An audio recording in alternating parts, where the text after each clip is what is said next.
घर एक महत्वपूर्ण विषय हूँ रोषेई घर।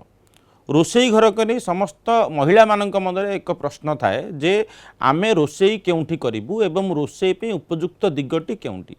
रोषेई पे उपयुक्त दिगटी हूँ आपणकर आग्नेय कोण बा साउथ ईस्ट कर्नर जो जगार वास्तु पुरुषंकर डाहाण हाथ अच्छी एवं जितेबाला आपण रोषेई करती आपणकर मुहंटी सदैव पूर्व दिग को ही रहिबा निहाती आवश्यक।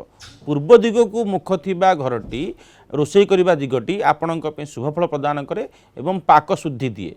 यह सहित अन्य एक बड़ प्रकृष्ट कारण होची किछि लोक मत दियंती जे आमे रोषेई घरटी को सब्स्टिट्यूट भाव में वायव्य कोण रे बा नॉर्थ वेस्ट कोण रे करि परिबा।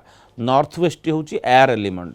एयर एलिमेंट जगार जदि आमे रोषेई करिबा जो घर स्त्री माने बामांगी बोली विचार करा जाए से ही घर मानक भूखंड मानक स्त्री रोग देखा दिए।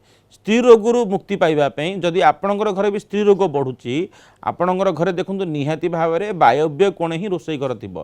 तेणु जो मानकर वायव्य कोण रोषेई घर थिबो सेठिकार स्त्री लोक मानक भितर यूट्रस प्रोब्लेम कथा कहतु आंठू गंटी बात कथा प्रोब्लेम कथा कहतु कि स्त्री लोक मानक प्रायतः क्रोनिकल डिजीज होवार संभावना अधिका थाए।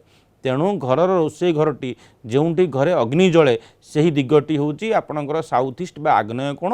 घरर आग्नेय कोण को विचार करी कंपास रखी आग्नेय कोण साउथ ईस्ट कर्नर को विचार करी सेठी ही रोषेई घरटे करंतु एवं ता द्वारा आपण सुफल प्राप्त करंतु।